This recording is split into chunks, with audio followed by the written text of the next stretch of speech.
किया होता, पार्कों में बेपर्दा बीवी बेटी बहन को ले जाने वालों, जो मजहब औरत की इज्जत के तहफ्फुज की खातिर औरत को मस्जिद में आने की इजाजत नहीं देता, वो मजहब किसी को पार्क में ले जाने की इजाजत कैसे दे सकता है? लोग कहते मौलाना ये पुराने ख्यालात हैं, औरत को जो है पर्दे में रखना ये औरत पे जुल्म है, ये औरत पे ज्यादती है। हमने कहा क्या पर्दे में रखने का नाम जुल्म है?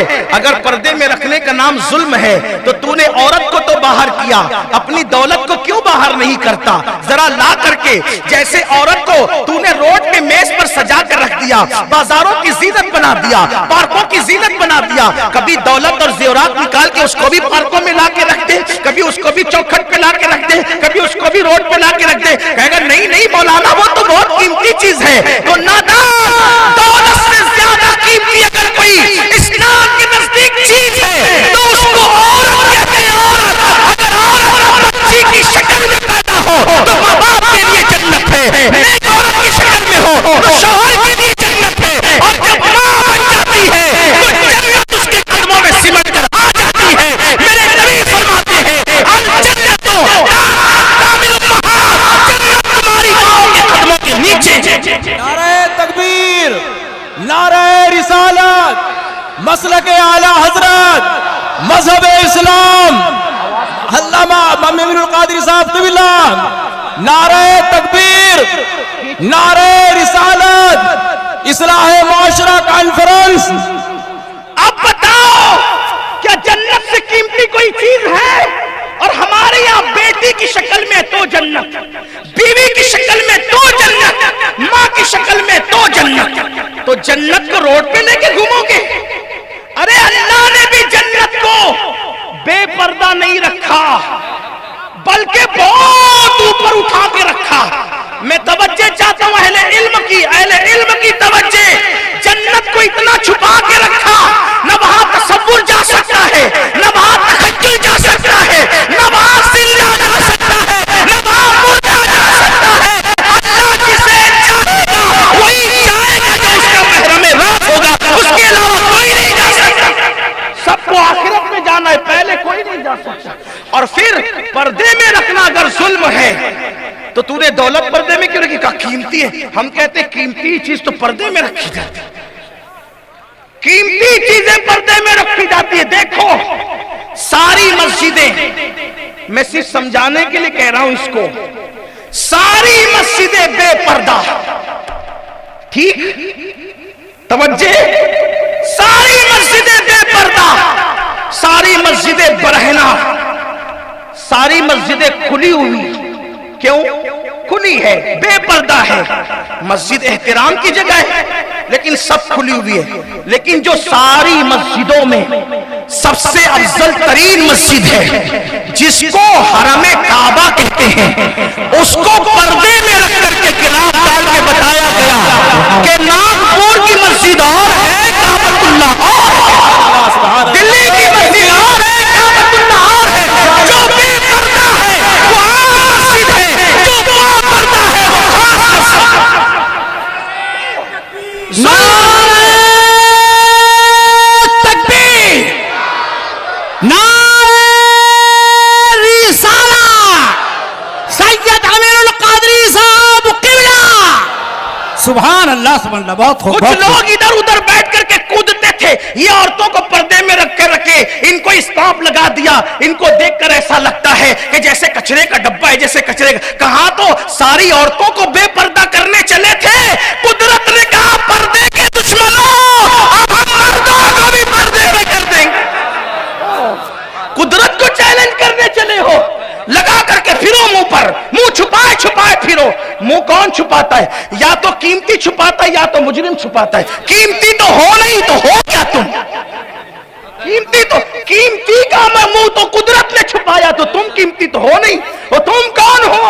वल्लाह हमारे यहाँ बेटी की बड़ी इज्जत है, तो मस्जिदें सब खुली हुई है। जो मस्जिद की सरदार है वो पर्दे में है, और बता दिया गया कि जो पर्दे में वो सबसे अफजल है। इसी तरह सारी कब्रें खुली पड़ी हुई है, बेपर्दा है, बेपर्दा है। सारी कब्रिस्तानों को जाके देखो, मगर गौसे पाक की कब्र पर्दे में, गरीब नवाज की कब्र पर्दे में, आला हजरत का मजार पर्दे में, मुफ्ती आजम का मजार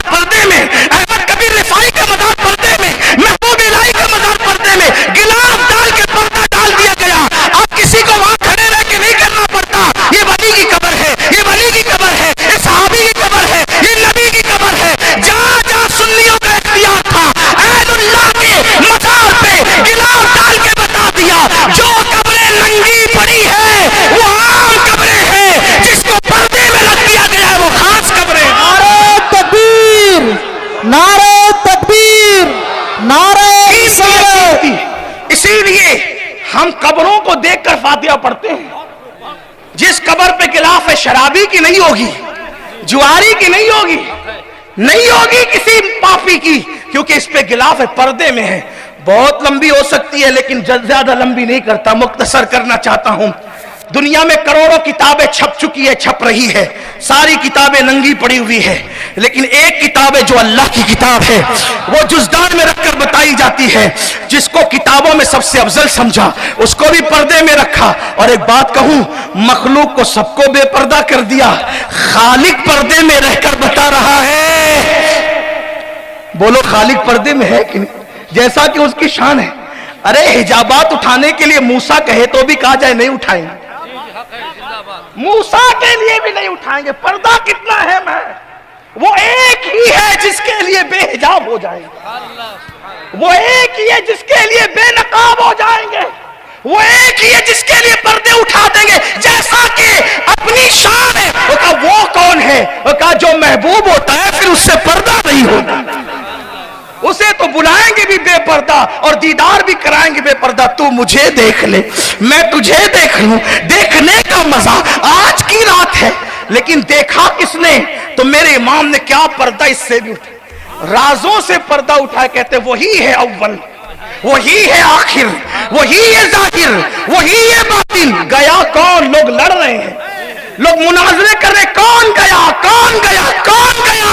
تو عشق و محبت کے امام نے مسئلہ حل کر دیا. کون گیا؟ کہ وہی ہے اول, وہی ہے آخر, وہی ہے ظاہر, وہی ہے باطن. اسی کے جلوے, اسی سے ملنے, اسی سے اس کی طرف گئے, اسی کے جلوے, اسی کے جلوے, اسی سے ملنے, اسی سے اس کی طرف گئے. تو عرض یہ کر رہا تھا, عورتوں کو پردے میں رکھنا ظلم نہیں ہے. اگر ظلم ہوتا تو مخلوق بے پردہ, خالق کو اپنی شان کے مطابق خالق نے اپنے آپ کو پردے میں کیا, جیسا کہ اس کی شان. یہ ظلم نہیں ہے, یہ قیمتی بتانے کے لیے. اس لیے بہنوں سے کہتا ہوں بے پردہ نہ نکلا کرو. حدیث پاک میں آتا ہے کہ جب عورت بے پردہ نکلتی ہے تو اس کے ساتھ 17 شیطان نکلتے ہیں, اور وہ 17 شیطان کہتے ہیں دیکھو اس کو اور اس کے گناہ میں مبتلا ہو جاؤ, دیکھو اس کو اور اس کے گناہ میں مبتلا ہو جاؤ, دیکھو اس کو اور اس کے گناہ. اور اللہ تعالیٰ اس وقت تک اس پہ لعنت کرتا ہے جب تک وہ گھر واپس نہیں آ جاتی.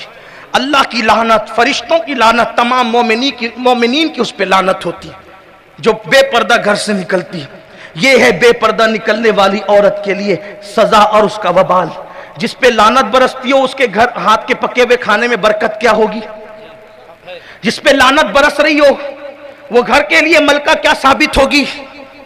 یہ جو کہہ رہے ہو نا کہ بیٹیاں بھاگ رہی ہے اور گھروں میں جھگڑے ہو رہے ہیں اور بے برکتی ہے, جس عورت پر قدرت لعنت کرے تعویذ اس عورت کو کبھی برکتی نہیں بنا سکتا.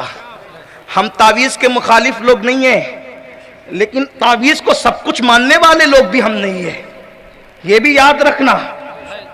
تعویذ کی جگہ کام کرتا ہے, تعویذ کی جگہ کام کرتا ہے, دعا کی جگہ کام کرتی ہے, محنت کی جگہ کام کر. ہر ایک کا کام کرنے کا دائرہ کار الگ الگ ہے. مثال کے طور پر کسی نے شکر ڈالی چائے میں, چائے لذیذ ہو گئی, تو کہا یار کیا تعریف ملی تھی چائے میں شکر ڈالنے پہ, اب سالن میں بھی شکر ڈالا کریں گے تو سالن بنے گا کہ بگڑے گا. شکر کا کام چائے کی حد تک ہے, شربت کی حد تک ہے, سالن کے لیے اس کا کام نہیں ہے, وہاں کچھ اور کام کرنا ہے. اس لیے یاد رکھو بے برکتی ہو جاتی ہے عورت. اور یاد رکھنا جس گھر کے مرد اپنی گھر کی عورت کو پردے کی تلقین نہ کرے, اسے بے پردہ گھومنے دے, اسے بے پردگی کرنے دے, میرے آقا فرماتے وہ لوگ دیوس ہے, دیوس. اور جنت کے دروازے پہ لکھا ہے اللہ نے دیوس کے لیے جنت کو حرام کر دیا ہے.